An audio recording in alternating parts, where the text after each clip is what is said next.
Saya Antonius Jaka, SKM Mkes, Kepala Bidang Pencegahan dan Pengendalian Penyakit Dinas Kesehatan Kabupaten Tanah Laut.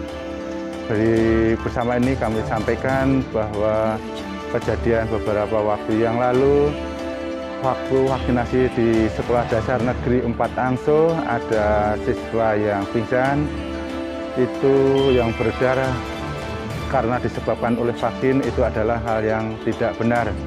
Yang terjadi adalah anak tersebut pagi belum sarapan, kemudian karena ketakutan untuk divaksinnya dia akan jadi pingsan, ya seperti itu. Tetapi anak tersebut bukan karena divaksin, dan setelah itu pun dia juga sudah sehat segar kembali setelah disuntik beberapa saat yang lalu. Kemudian yang kedua, pada beredar bahwa pernyataan Bapak Presiden, orang tua murid tidak perlu tanda tangan untuk surat pernyataan bahwa mau bertanggung jawab terhadap vaksinasi ini.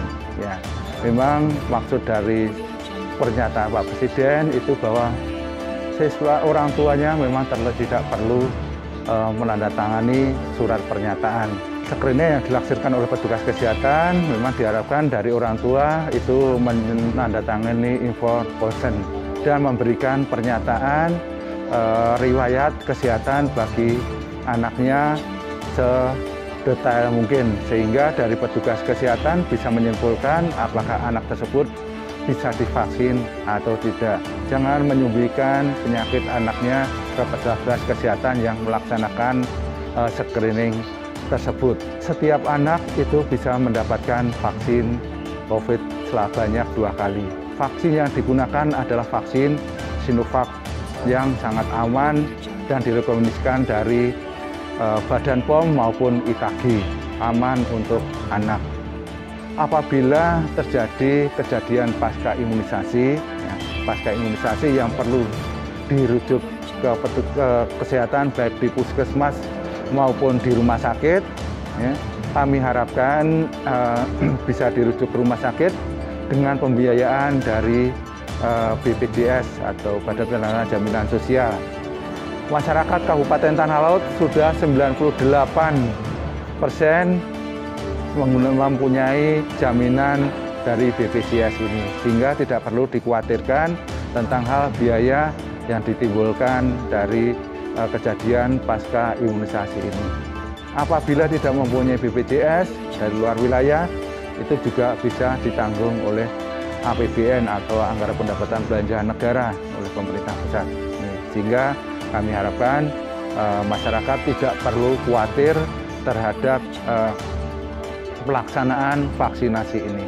Tujuan vaksinasi ini adalah melindungi anak-anak kita dari penyakit COVID-19, sehingga bisa dengan tenang, bisa dengan aman, bisa dengan sehat untuk melaksanakan pembelajaran tatap muka yang dilakukan di sekolah-sekolahan.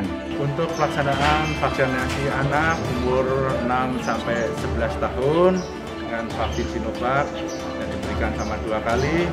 Untuk dosis pertama itu diharapkan selesai semua anak divaksin pada akhir Januari 2022 ini. Kemudian vaksinasi yang kedua, semua anak selesai diharapkan pada Februari tahun 2022. Sehingga semua anak di Kabupaten Tanah Laut dengan target sasaran sebanyak 38.063 orang itu sudah mendapatkan vaksin 2 kali nanti di akhir bulan Februari tahun 2022. Kami menghimbau kepada warga masyarakat Kabupaten Tanah Laut, pada Bapak dan Ibu dan orang tua yang mempunyai anak umur 6-11 tahun agar segera diberikan vaksinasi COVID-19 di tempat-tempat atau di puskesmas yang telah ditentukan. Jangan khawatir bahwa pelayanan vaksinasi COVID-19 ini sangat aman bagi anak dan telah melalui uji ahli dalam vaksinasi COVID ini. Sehingga Bapak, Ibu, dan anak-anak sekalian supaya bisa belajar dengan tenang, pembelajaran tatap muka di sekolah-sekolah bisa berjalan sebagaimana yang diharapkan dan COVID-19 segera berhilang dari bumi tutup pandang Kabupaten Tanah Laut ini. Sekali lagi kami mengajak Bapak Ibu sekalian yang mempunyai anak umur 6 sampai 11 tahun untuk segera memvaksinkan anaknya, dosis pertama di bulan Januari ini, dosis kedua di bulan Februari. Jangan percaya pada medsos-medsos atau hoax yang beredar di media sosial, tetapi percayalah kepada pemerintah Kabupaten Tanah Laut yang akan memberikan jaminan apabila sudah terjadi kejadian pasca imunisasi. Terima kasih.